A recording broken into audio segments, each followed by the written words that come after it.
नमस्कार, state news bulletin में आप सभी का बहुत बहुत स्वागत है। मैं आपके साथ हर्ष चौधरी। बुलेटिन की शुरुआत करने से पहले एक नजर डाल लेते हैं इस बुलेटिन की अहम सुर्खियों पर।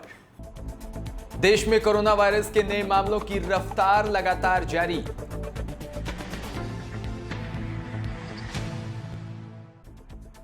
बेदासन में एक विवाहिता व उसके 6 वर्षीय पुत्र का शव कुंड में मिला।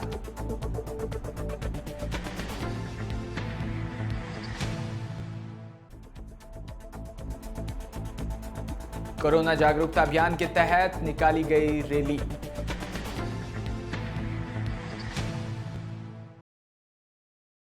और अब खबरें विस्तार से। देश में कोरोना वायरस के नए मामलों की रफ्तार लगातार जारी है। देश में 24 घंटों के अंदर 22,771 नए मामले सामने आए, जिसके बाद देश भर में कुल मामले 6,48,315 हो गए। स्वास्थ्य और परिवार कल्याण मंत्रालय की ओर से शनिवार को जारी आंकड़ों के अनुसार देश में फिलहाल एक्टिव केस 2,35,433 है और मृतकों की संख्या 18,655 हो गई है। वहीं कोविड-19 संक्रमण से उबरकर डिस्चार्ज किए जा चुके मरीजों की संख्या 3,94,226 पहुंच गई। शुक्रवार सुबह 8 बजे से शनिवार सुबह 8 बजे यानी 24 घंटे के दौरान नए मामले आए। वहीं 442 लोगों की मौत हुई। साथ ही 14,335 लोग डिस्चार्ज हो गए। महाराष्ट्र में कोरोना वायरस संक्रमण के 6,374 नए मामले सामने आए, जो कि एक दिन में सर्वाधिक है। इसके साथ ही प्रदेश में संक्रमितों की कुल संख्या बढ़कर 1,92,990 हो गई।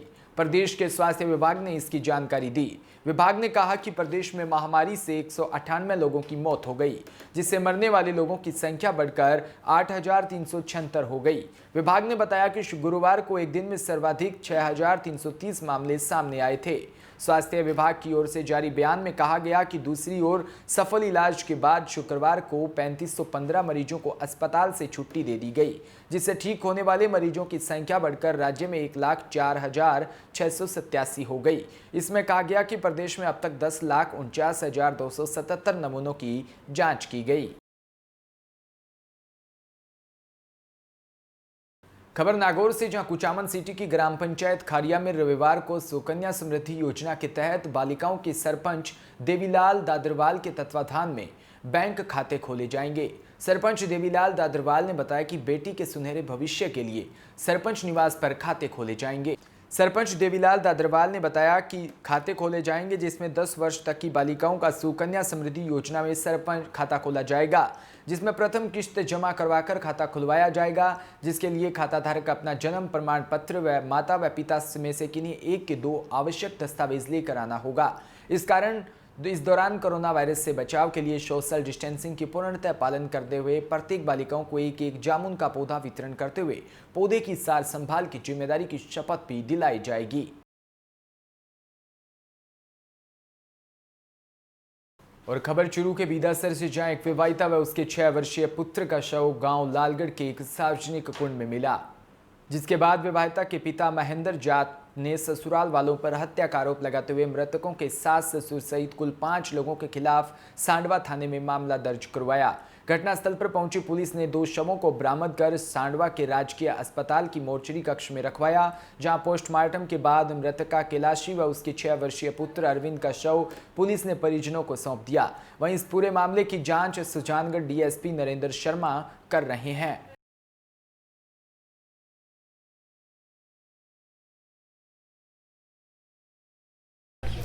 मैं गोवर्धन भादू, मृतका कैलाशी का सचेरा भाई।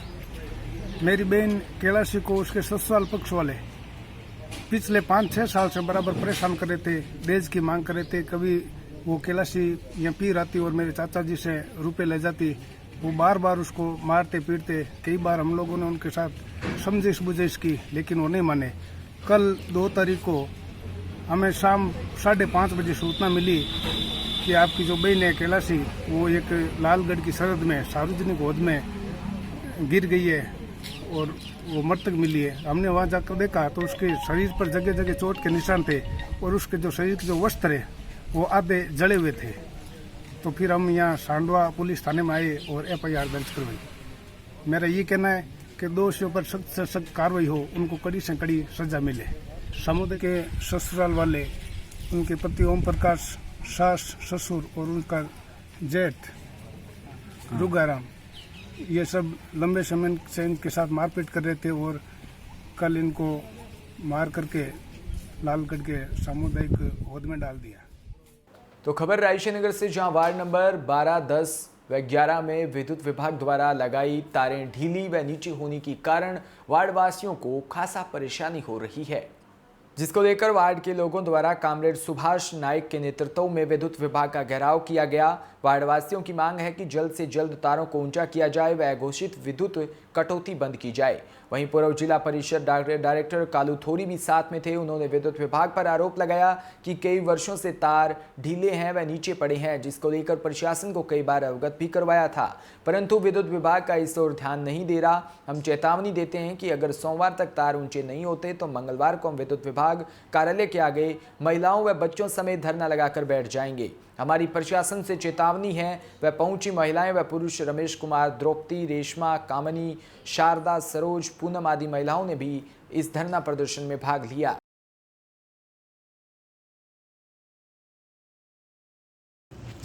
हाँ सर, आज क्या बिजली की प्रॉब्लम को लेकर?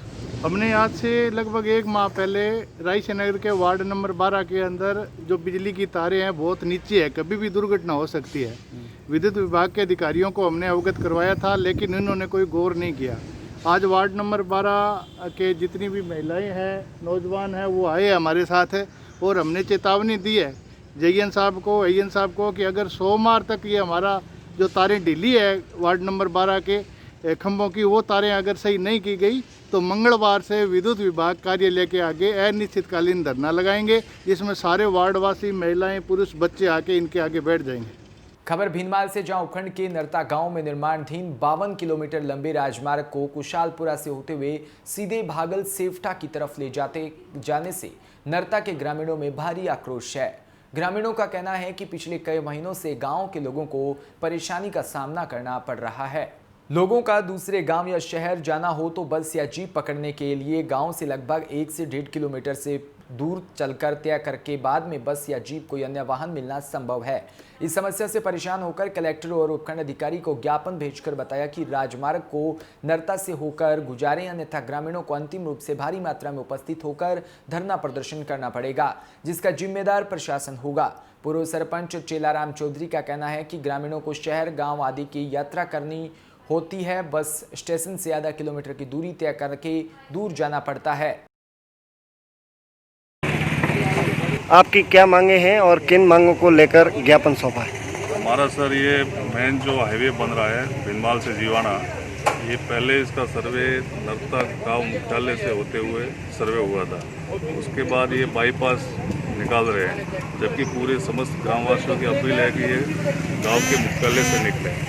इसके बारे में हमने कलेक्टर साहब को भी ज्ञापन दिया, पीपी ऑफिस जालोर एक्शन साहब को भी दिया और उपखंड अधिकारी एसडीएम साहब को भी दिया, तहसीलदार साहब को भी दिया, लेकिन अभी तक हमारी कोई भी सुनवाई नहीं हुई है। कृपया करके हमारी ये सुनवाई जल्द से जल्द करावे और पूरे समस्त ग्रामवासियों की अपील है कि ये हमारी मांग पूरी हो। आज आपने ज्ञापन दिया गया है, उसमें बताया गया है कि पूर्व में भी ज्ञापन दिया गया था, उसको लेकर अभी तक कोई समाधान हुआ या फिर? बिल्कुल 22 तारीख को हमने ज्ञापन दिया था, 22 जून को, लेकिन अभी तक उसकी भी कोई कार्रवाई नहीं हुई है। अब आपकी मुख्य मांगे क्या है? हमारी मांग है यही, हमारा जो ज्ञापन दिया है उसके बारे में हमारा ये कोई भी काम जो हमने बताया वो हमारा पूर्ण रूप से होना चाहिए। आपकी क्या मांगे हैं और किन मांगों ज्ञापन? जो रोड हमें निकली है हाईवे, वो नरते आप तो नहीं था, बाईपास निकली है जो नरता में हमारा पूरा गांवरी बात लाभ लो नरते पूरी मोरी करा वो साहब। क्या मांगे हैं और किन मांगों को लेकर ज्ञापन सौंपा? बोलो। हमारे गांव के पादरा से नरता आने वाली बस पर अतिक्रमण हुआ है, उसे बिल्कुल काटने और वहां पर आवागमन की परेशानी को दूर करने के लिए मुख्य मांग है। और इसके अलावा जो हाईवे चल रहा है उसको गांव वालों की मांग है गांव में से निकालें। तो जालोर के सायला से खबर, जहां उपखंड मुख्यालय पर भंडारी धर्मशाला में शुक्रवार को सायला सरपंच रजनी कंवर के जन्मदिन के उपलक्ष्य में रक्त सेवा दल संस्थान सायला के तत्वाधान में 1 दिवसीय विशाल रक्तदान शिविर का आयोजन किया गया। शिविर के शुभारंभ सायला सरपंच रजनी कंवर ने स्वयं रक्तदान कर किया। इसके बाद अन्य रक्तदाताओं ने भी रक्तदान किया। इस मौके पर सरपंच रजनी कंवर ने कहा कि प्रत्येक व्यक्ति की मृत्यु निश्चित है, लेकिन कई लोगों की मृत्यु दुर्घटनाओं व अन्य बीमारी के दौरान रक्त की कमी से होती है। ऐसे में रक्तदान के द्वारा मनुष्य को अकाल मृत्यु से बचाया जा सकता है। इसलिए प्रत्येक शारीरिक रूप से सक्षम व्यक्ति को जीवन में रक्तदान अवश्य करना चाहिए, जिससे पुण्य की प्राप्ति भी होती है। साथ ही सरपंच ने पर्यावरण संरक्षण का संदेश देते हुए बारिश के मौसम में सार्वजनिक स्थानों, सड़कों किनारे, खेतों की मेड़ सहित अन्य स्थानों पर पौधारोपण करने की भी अपील की। तो वहीं बाड़मेर के सेडवा पुलिस थाना बाखासर में शुक्रवार को कोरोना बचाव को लेकर बाखासर थानाधिकारी भंवर सिंह के नेतृत्व में पुलिस के जवानों ने कस्बे में रैली निकालकर कोरोना बचाव का संदेश देकर आमजन को जागरूकता का संदेश दिया। राज्य सरकार की ओर से चलाए जा रहे अभियान को लेकर बाखासर थानाधिकारी भंवर सिंह भाटी ने बताया कि कोरोना बचाव को लेकर बाजार होते हुए कस्बे की छोटी मोटी गलियों में पुलिस के जवानों ने थाना परिसर से रवाना होकर बाजार सहित विभिन्न मोहल्लों से होते हुए वाहनों की रैली निकालकर वापस थाना परिसर में रैली का विसर्जन किया। कोरोना बचाओ संदेश रैली के माध्यम से आमजन को मास्क लगाना, सोशल डिस्टेंसिंग रखना व अति आवश्यक होने पर मास्क लगाकर ही घरों से बाहर निकलने को लेकर संदेश दिया।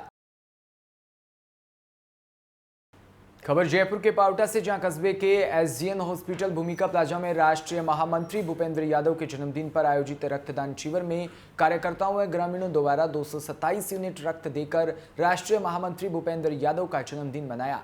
शिविर संयोजक जीएल यादव ने सभी रक्तदाताओं को प्रशस्ति पत्र देकर सम्मानित किया व आभार भी जताया। इस अवसर पर भाजयुमो जिला अध्यक्ष गौरव यादव, मुकेश गोयल, सुभाष घोघेड़, विवेक भिंडा, रामनिवास सहित अनेक नेता व लोग उपस्थित रहे।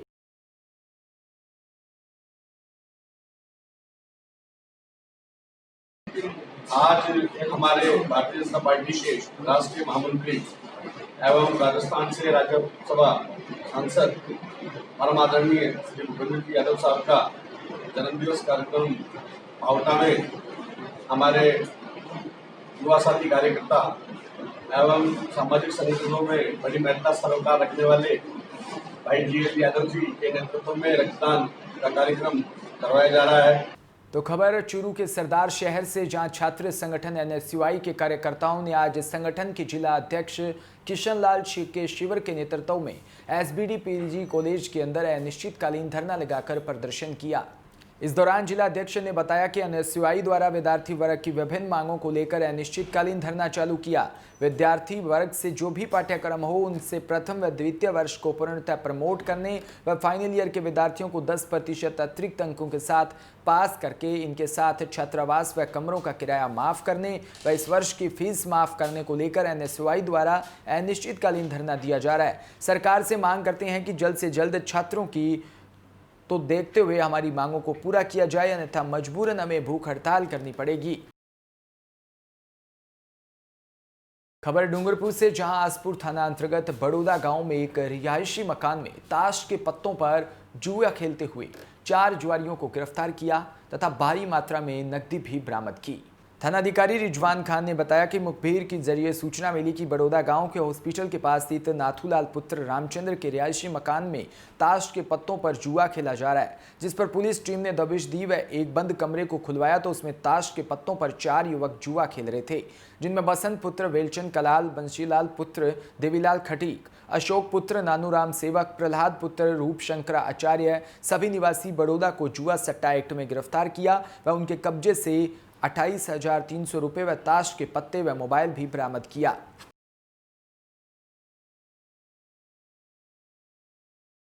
पुलिस थाना आसपुर द्वारा आज अवैध जुए के खिलाफ कार्रवाई की गई है।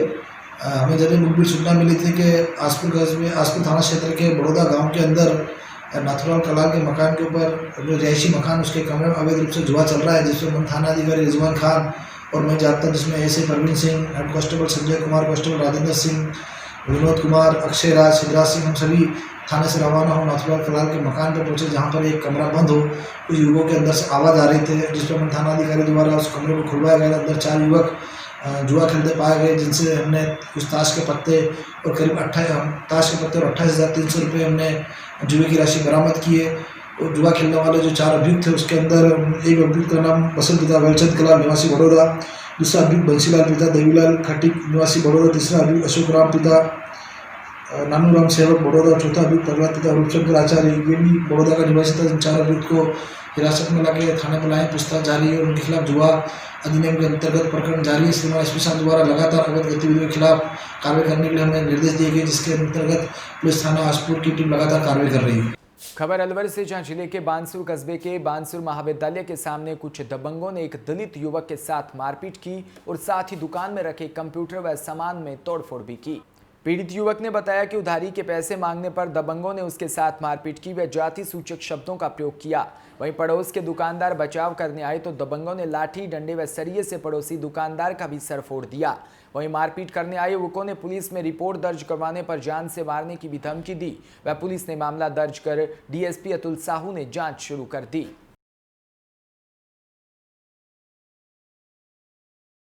और अब खबर उत्तर प्रदेश से, जहां मऊ जिले के नगर क्षेत्र के भटकुआ पट्टी मोहल्ले में शुक्रवार को एक व्यक्ति कोरोना पॉजिटिव आया, जिसके बाद मेडिकल टीम मोहल्ले में मरीजों को लाने गई। साथ ही मरीज के संपर्क में आने वाले करीबियों को क्वारंटीन करने के लिए भी कोशिश में लगी थी। साथ ही मरीज के कोशिश में लगी तो उसी समय दर्जनों की संख्या में अराजक तत्वों ने मेडिकल टीम पर हमला बोल दिया। लाठी, डंडे, चाकू सहित असलों से लैस लोगों ने मेडिकल टीम को दौड़ा लिया। इसके साथ पथराव भी किया, जिससे टीम के सदस्यों ने भागकर अपनी जान बचाई, लेकिन एक फार्मासिस्ट भीड़ की चपेट में आ गया। उनके सर में गंभीर चोट आई। फिलहाल घटना के बाद पुलिस हमलावरों की तलाश में जुट गई है। साथ ही एक हमलावर को हिरासत में भी लिया। घायल फार्मासिस्ट प्रमोद कुमार दुबे ने बताया कि सीएमओ ऑफिस से सूचना मिला कि भटकुआ पट्टी में कोरोना पॉजिटिव मरीज मिला है, उसको L1 अस्पताल में भर्ती करवाया जाए। उसके साथ ही उसके संपर्क में आने वाले लोगों को क्वारंटीन किया जाए। इस सूचना पर डॉक्टर AK खान के नेतृत्व में टीम मोहल्ले में गई। मरीज को L1 अस्पताल में ले जाने के लिए एम्बुलेंस में बैठाया गया। उसके बाद करीबियों को क्वारंटीन करने की बात चल रही थी कि दर्जनों की संख्या में लोग इसका विरोध करने लगे और इसके बाद मेडिकल टीम पर हमला बोल दिया। हम लोग गए थे भटकुआ पट्टी से कोरोना का मरीज था, इसमें हम अर्बन PSC डूंगरपुरा में पोस्टेड है एज ए फार्मासिस्ट। तो हम लोग 22 मार्च से ड्यूटी लगी हुई है कोरोना में। तो आज ये हुआ था कि हम वहाँ पे सीएमओ ऑफिस से फ़ोन आया कि ऐसा चले जाए, जो मरीज हैं उनको L1 भिजवा दीजिए और जो वहाँ के हैं जो उनके संपर्क में उनको क्वारंटाइन। तो मदन भटकुआ पट्टी वाला तो चला गया। फिर उसके बाद हम लोग मदनपुरा गए, हम और हमारे डॉक्टर साहब डॉक्टर MA खान। तो उसके बाद हुआ क्या कि वहाँ जाने के बाद ये किए गया कि मरीज को तो भिजवा दिए, लेकिन उनके संपर्क में जितने लोग थे केवल उनको क्वारंटाइन कराना है, वो इसके लिए तैयार नहीं थे कि वो क्वारंटाइन नहीं होंगे। अब इसी पे डॉक्टर साहब को भी घेर लिए और उसी के बाद अभी मतलब समझिए कि मात्र पहुँचने में 5 मिनट से 10 मिनट भी समय नहीं हुआ। वो इसी पे मतलब कम से कम 100-150 की संख्या में इकट्ठा हो गए। और उसके बाद हम लोग लगाए थे, मास्क लगाए थे, वो बड़ा लगाए थे। अब इसी में ये हुआ कि यही है, सब यही है, इतने में ही यही आए सब ले जाने के लिए, उतने में तुरंत हमला कर दिए सर। कितनी संख्या में थे वो लोग? वहाँ पे तो लगभग 100-150। मदनपुरा में एक पॉजिटिव केस की सूचना मिली थी मेडिकल टीम को। इस पर मेडिकल टीम बिना पुलिस को सूचना दिए पॉजिटिव केस वाले व्यक्ति को क्वारंटाइन करने के लिए आई थी। मौके पे अज्ञात लोगों ने हमला कर दिया। इसमें डॉक्टर MA खान के साथ एक फार्मासिस्ट थे प्रमोद, वो सर में चोट आई है, बहुत गंभीर नहीं, सामान्य चोट है। उनको मेडिकल के लिए भेज दिया गया, इलाज के लिए भेज दिया गया है।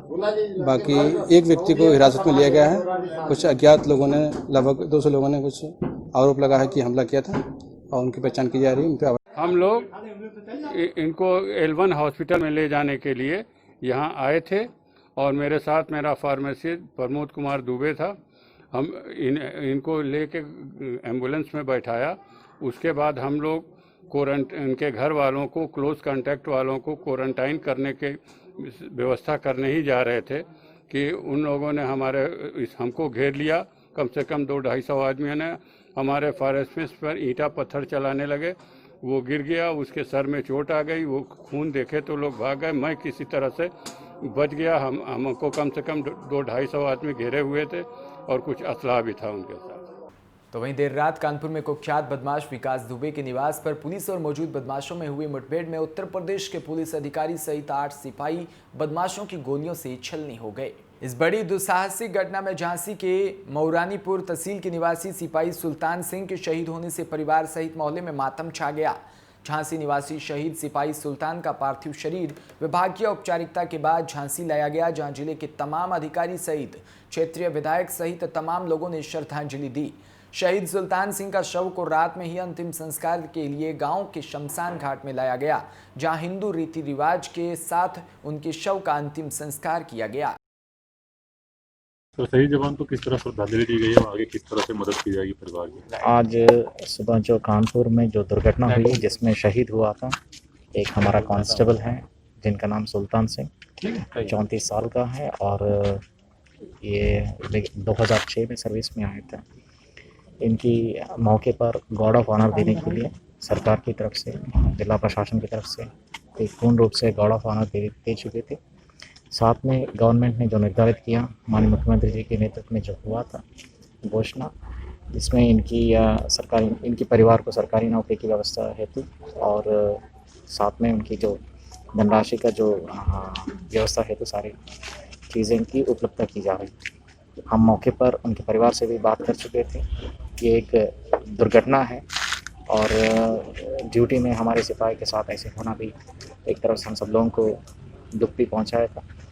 फिर भी हमें इस दुखद समय में उनके परिवार के साथ रहना है। सरकार की तरफ से कोई भी अगर मदद ज़रूरत पड़ेगी तो फिर हम लोग उसको करने के लिए तैयार हैं। फिलहाल उनके पिताजी की हालत को देखते हुए हम कल या परसों उनके पिताजी को ऑफिस में जगह पे बुला के उनकी सारी व्यवस्था को सुनिश्चित करा देंगे। तो राजधानी जयपुर से खबर, जहां पिंक सिटी प्रेस क्लब में राजस्थान अभिभावक संघ की ओर से एक प्रेस वार्ता का आयोजन किया गया। इस प्रेस वार्ता में बड़ी संख्या में प्रदेश भर के संगठन अभिभावक संघ के साथ मौजूद रहे। उन्होंने स्कूल की 3 महीने के फीस की मांग को जोरदार तरह से उठाया। राजस्थान अभिभावक संघ के अध्यक्ष सुशील शर्मा ने कहा कि लॉकडाउन के बाद लोगों के पास में फीस तो दूर की बात है, खाने के लिए घरों में कुछ भी नहीं। ऐसी स्थिति में कई अभिभावक आत्महत्या कर सकते हैं। इंटरनेशनल गुर्जर महासभा के अध्यक्ष देवानंद गुर्जर ने कहा कि सरकार बच्चों और अभिभावकों पर जुल्म कर रही है। सरकार को चाहिए कि अभिभावकों को इस तरह राहत दे कि ईशान शर्मा ने कहा कि लोग साइकिल पर आते हैं, स्कूल खोलते हैं और सरकार से स्कूल के नाम पर सस्ती जमीनें खरीदकर फिर अभिभावकों को प्रताड़ित करते हैं और करोड़ों की जमीन के मालिक बन बैठे हैं। कहीं ना कहीं सरकार और स्कूल मालिकों की मिलीभगत नजर आती है।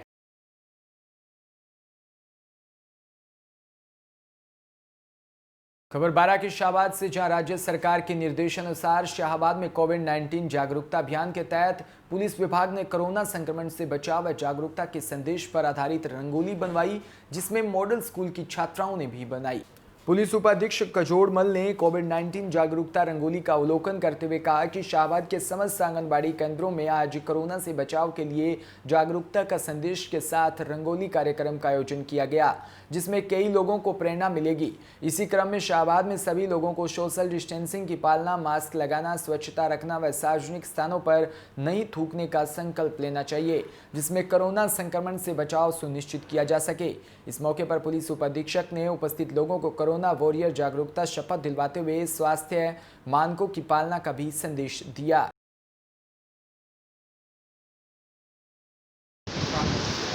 आज पूरे प्रदेश में कोरोना बचाव को लेकर विभिन्न स्थानों पर और रंगोली कार्यक्रम आयोजित किए जा रहे हैं। इसी उपलक्ष्य में शाहबाद में व्यक्त कार्यालय में हमने रंगोली का कार्यक्रम नन्ही मुन्नी बच्चियों और जो आंगनवाड़ी कार्यकर्ता हैं उनके माध्यम से रंगोली कार्यक्रम आयोजित किया है। हमारा यही संदेश है कि हमारे क्षेत्र में कोरोना से बचाव के सभी को हम इंगित करें कि आप कोरोना से बचे रहें। इसी को लेकर हमने ये कार्यक्रम आयोजित किया। खबर श्री गंगानगर के सूरतगढ़ से, जहां शहर में पुलिस तथा प्रशासन की सख्ती के बावजूद न तो लोग मुंह पर मास्क लगा रहे हैं और न ही सोशल डिस्टेंसिंग की पालना कर रहे हैं। इससे प्रशासन की सख्ती नाकामी साबित हो रही है। ऊपर दिखाई गई तीनों तस्वीरें पीपल चौक की है, जहां सांझ के समय लोगों को चहलकदमी नजर आ रही है, लेकिन मास्क चेहरे पर नजर नहीं आ रहा। आखिर कौन है इसके लिए जिम्मेदार? वहीं साइड पुलिस महकमा यदि पुलिस महकमा बिना मास्क वाले लोगों को चिन्हित करे तो उनको पलंटी लगवाए, नहीं तो लोग सुधर जाएंगे, वरना सूरतगढ़ में कोरोना के आने से कोई नहीं रोक सकता।